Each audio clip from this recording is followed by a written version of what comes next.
అదిగదిగో అడుగుల సడి వినపడలేదా, అగ్గి పిడుగులాంటి రూపు కనపడలేదా,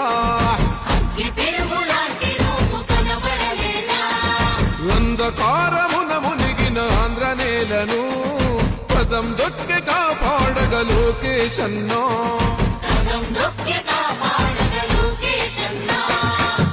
పేరుకు సర్కారు సంక్షేమాలు, పేరుకు పోతున్నాయి పేదరికాలు, ఉపాధి లేక యువత వీధుల పాలు, రైతులు మహిళలు మన విద్యార్థులు, అగమ్య గోచరమే అందరి కథలు.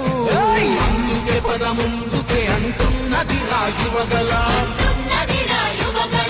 అన్యాయాన్ని దిరించే సైన్యమే రాయువగల.